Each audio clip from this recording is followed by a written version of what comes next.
स्वागत है दोस्तों आपका आज की वीडियो में। और आज हम बात करेंगे Bruce Lee versus Cliff Booth scene के बारे में, जो कि once upon a time in Hollywood में होता है। तो इस सीन्स ने काफ़ी फ़ैन्स को भड़काया, बहुत ब्रूस ली के फ़ैन्स को गुस्सा आया। इस सीन में बेसिकली होता ये है कि ब्रूस ली अपनी खुद की तारीफ़ कर रहे होते हैं कि वो बहुत महान हैं और इस तरह से वो बहुत कुछ कर सकते हैं और कुछ अपने वो एक्शंस भी कर कर लोगों को दिखाते हैं। एक जगह सेट पर कहीं शूटिंग चल रही होती है। इसी दौरान इस फ़िल्म के एक मुख्य किरदार हैं क्लिफ बूथ, वो वहाँ आते हैं और वो उनकी बातों को देख रहे होते हैं और सुन रहे होते हैं कि वो क्या बोल रहे हैं। तभी ब्रूस ली एक बहुत बड़ा दावा करते हैं कि वो मोहम्मद अली, उस समय जो बॉक्सिंग के वर्ल्ड हेवीवेट चैम्पियन थे, वो कहते हैं वो उनको भी बहुत आसानी से हरा सकते हैं। तब क्लिफ बूथ थोड़ा सा गुस्से में आ जाते हैं और वो कहते हैं भाई साहब ज़्यादा हो रहा है आपका और वो उन्हें एक मैच के लिए चैलेंज करते हैं। तभी फिर दोनों मैदान में उतरते हैं, थोड़े से फाइट सीन होता है। ब्रूस ली पहले राउंड में क्लिफ को गिरा देते हैं, सेकंड राउंड में क्लिफ उन्हें उठाकर पटक देते हैं।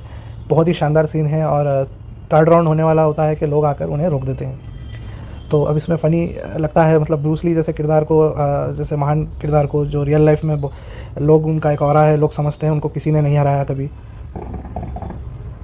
लोग सोचते हैं वो, मतलब रियल लाइफ में वो इनविंसिबल थे, इतने फास्ट थे भाई, कोई उनसे लड़ ही नहीं सकता था। इस तरह का उनका एक इमेज है। और वो उनको जो उठाकर जिस तरह से वो फेंकते हैं, वो देखकर आपको एकदम हंसी छूट जाती है। तो ये ऐसा सीन क्यों है, कैसे है, तो इसके लिए मैं कहूँगा आपको पहले तो ये समझना है कि क्लिफ का जो किरदार है, ब्रैड पिट जिन्होंने प्ले किया है, ब्रूस ली के किरदार को प्ले किया है इस मूवी में माइक मो करके एक्टर है। मुझे बहुत अच्छी लगी उनकी परफॉर्मेंस। थोड़े से लिमिटेड रोल में वो दिखते हैं, लेकिन ब्रूस ली का जो पूरा इमेज और एकदम जो पूरा स्पिरिट है, उन्होंने उस चीज़ को लेकर आए। आपको लगता है वो ब्रूस ली ही हैं जब वो चश्मा लगा कर बात करते हैं। बहुत अच्छी उनकी डायलॉग डिलीवरी भी एकदम वैसे ही थी। और बेसिकली टैरेंटिनो ने इसको क्लैरिफाई किया है कि इस सीन का मकसद ये नहीं था कि ब्रूस ली की कुछ बेइज्जती की जाए। और इस तरह से वो खुद उनकी मूवीज़ में भी हमने देखा है, किल बिल में वो काफ़ी उन्होंने ब्रूस ली को ट्रिब्यूट दिया था। मेन किरदार को ब्रूस ली का वो सूट पहनाते हैं, येलो सूट, जिस तरह से हम ब्रूस ली की मूवी में देखते हैं। और उनके और भी मूवीज़ में इस तरह का एक ट्रिब्यूट है ब्रूस ली को एक्शन के थ्रू। और पर्सनली भी टैरेंटिनो कई बार ऑन रिकॉर्ड उनकी इज़्ज़त करते हुए और उनकी बहुत तारीफ़ करते हुए दिखाई देते हैं। तो ये सीन उन्होंने कॉमेडी इफ़ेक्ट के लिए रखा था, उन्होंने क्लैरिफाई किया है। और आपको एक और चीज़ समझनी है, क्लिफ बूथ का जो किरदार है वो पुराने ज़माने के हॉलीवुड स्टंटमैन से इंस्पायर्ड है। तो अगर आप देखें 1960-70s में ये केबल का एक्शन निकला था। उससे पहले कहीं पर कुछ एक्शन होता था तो स्टंटमैन को केबल नहीं होते थे, वो सच में उनको जंप मारना पड़ता था, उठकर ऐसे कूद कर गिरना पड़ता था। और ये सब कुछ बहुत सारे एक्शन है, चलते हुए घोड़ों से वो कूद जाते थे। अगर आपको मैं क्लिप्स बता रहा हूँ थोड़ी, तो आप देख सकते हैं ब्लैक एंड वाइट मूवीज़ के स्टंटमैन, आज उनका नाम नहीं है, कोई जानता नहीं है उनको, इतिहास उनको भूल चुका है, लेकिन भाई साहब वो एक अलग लेवल के लोग होते थे और ऐसे ही कोई मामूली लोग नहीं होते थे। तो आप समझ सकते हैं इस तरह का अगर कोई बंदा सच में ब्रूस ली के सामने आ जाए तो क्या होगा। और दूसरी बात यह है कि ब्रूस ली का वैसे तो बहुत सब लोग इज़्ज़त करते हैं, लेकिन उनके बारे में और भी कहानियाँ हैं। कई स्टंटमैन उनके साथ काम नहीं करना चाहते थे क्योंकि ब्रूस ली ने गुस्से में आकर जानबूझकर उन लोगों को सच में पीट दिया था। तो इस तरह ऑन रिकॉर्ड उनकी कई कहानियाँ हैं जहाँ पर वो गुस्से में आकर, उनका एक शो आता था ब्रूस ली का, ग्रीन हॉर्नेट करके। तो अब हम ब्रूस ली की बुराई के लिए ये वीडियो नहीं है, लेकिन लोगों को समझना चाहिए कि देखिए, एक पब्लिक इमेज एक चीज़ होती है, लेकिन बिहाइंड द सीन्स भी लोग थोड़े से अलग होते हैं। उन्होंने जो किया, उनकी अचीवमेंट, उनका जो छोटे करियर में 25 साल से लेकर आई थिंक 25-26 से वो फेमस हुए और 32 में ही उनका देहांत हो गया, 32 की एज में। मतलब एक दुनिया पर वो प्रभाव छोड़कर गए हैं, इसमें कोई इनकार नहीं है। लेकिन इसको फ़िक्शनल सीन को फ़िक्शन की तरह देखें। और मैं आपको ये बता रहा हूँ कि इन क्लिफ का कैरेक्टर क्यों हरा सकता है, तो इसकी कुछ एनालिसिस हम करते हैं। देखिए, पहले तो क्लिफ का कैरेक्टर जो है वो ब्रूस ली के कैरेक्टर से, इनको कैरेक्टर्स की तरह आप देखें, 20 केजीज़ कम से कम वो हैवी है, मस्कुलर है।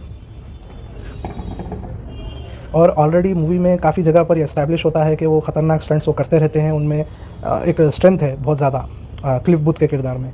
और जैसे मैंने बोला, वो पुराने स्टंटमैन्स पर बेस्ड हैं। और मूवी की स्टोरी के अनुसार वो एक्चुअल वॉर्स में पार्टिसिपेट उन्होंने किया है, वर्ल्ड वॉर्स में, और आई थिंक कोरियन वॉर में वो पार्टिसिपेट कर वापस आते हैं। तो उन्होंने एक्चुअल फाइटिंग देखी है, भाई साहब, मरने मारने वाली फाइटिंग। ब्रूस ली ने भी फाइटिंग की है, देखी है, लेकिन उसको एक स्पोर्ट्स के अंदाज़ में उन्होंने किया है। तो स्पोर्ट्स वाले का नज़रिया अलग होता है, और जो आर्मी में होते हैं और जो मरने मारने वाले होते हैं, उनका एक अलग फाइटिंग स्टाइल होता है। और इसके अलावा आप पहले भी कई हम एस्टैब्लिशिंग सीन्स देखते हैं जहाँ पर आप देख सकते हैं क्लिफ का जो स्पीड है और उनका जो आपको देखकर समझ आता है कि वो लड़ सकते हैं। उनका जो एक्शंस हैं उससे समझ आता है, और वो एस्टैब्लिश किया गया है मूवी में पहले से ही। तो एक्चुअली अगर आप देखें तो बहुत ही एक इवन मैचअप है। ब्रूस ली बहुत फास्ट आदमी है, फर्स्ट राउंड में वो क्लिफ को हराते हैं और ये कोई बात नहीं कर रहा है, लेकिन सेकंड में भाई क्लिफ ने उनको कैसे हराया, ये इस पर सब लोग सवाल उठा रहे हैं। तो भाई बहुत ही इवन मैच है। एक तरफ तो ब्रूस ली बहुत फास्ट हैं और बहुत वो है, लेकिन वहीं पर दूसरी तरफ क्लिफ उनसे ज़्यादा मस्कुलर हैं, हाइट ज़्यादा है, उनकी रीच ज़्यादा है, उनकी एक्सपीरियंस ज़्यादा है। ब्रूस ली आप क्लिफ उस समय 35-40 के हैं मूवी के अनुसार, तो आप समझ सकते हैं उनका फाइटिंग एक्सपीरियंस ज़्यादा है। वो प्रेडिक्ट कर सकते हैं ब्रूस ली कहाँ से उनको मारने वाले हैं, इसलिए वो ब्रूस ली को उठाकर फेंक पाते हैं। तो ये चीज़ें काउंट करती हैं फाइटिंग में। और वहाँ पर आप देखें ब्रूस ली आई थिंक 27-28 की एज में है ब्रूस ली, या आप कह लें 29-30 की एज में है। तो ये मुमकिन है कि एक ज़्यादा एक्सपीरियंस बंदा ब्रूस ली जो बहुत साल से लड़ रहा है, स्टंट्स कर रहा है, वो रियल लाइफ में वो क्यों नहीं हरा सकता ब्रूस ली को, आप मुझे बताइए। और वो मस्कुलर भी ज़्यादा है, तो ऐसे बिल्कुल मुमकिन है। और ब्रूस ली की ही स्टोरीज़ हैं। ब्रूस ली ने खुद बताया है कि वो यूएस आने के बाद चाइना से विंग चुन कन्फू जो वो इप मैन से सीख कर आए थे, जी हाँ वही इप मैन जिन पर इप मैन मूवीज़ बनी हैं, उनसे ब्रूस ली ने विंग चुन कंफू सीखा था। और जब वो अमेरिका आए और उन्होंने अंडरग्राउंड फाइट्स में हिस्सा लिया तो शुरू में वो हार गए थे, ब्रूस ली हार गए थे, इसलिए उन्होंने अपना खुद का मार्शल आर्ट बनाया जीत कुंडो JKD करके। तो देखिए अगर कोई उन्हें हरा सकता है तो एक रियल लाइफ में तो उनको हराया है, ब्रूस ली ने अपने मुंह से कहा है, ब्रूस ली ने खुद ये कबूला है। तो फ़िक्शन में हम ये क्यों नहीं मान सकते कि कोई फ़िक्शनल कैरेक्टर ब्रूस ली को हरा सकता है, तो ये बिल्कुल मुमकिन है। तो मेरे हिसाब से ये एक सीन का एनालिसिस था। मैं अभी भी मुझे लगता है मैं ब्रूस ली का बहुत बड़ा फ़ैन हूँ। मुझे लगता है उनका प्रभाव बहुत बड़ा है। एक छोटे से सीन से उनके प्रभाव पर असर नहीं होगा, उनके महत्व में कोई कमी नहीं आएगी।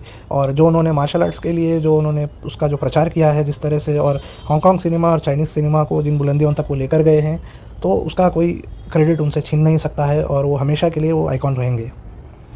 तो उम्मीद करता हूँ आपको वीडियो पसंद आई होगी। वीडियो देखने के लिए धन्यवाद। Have a good day.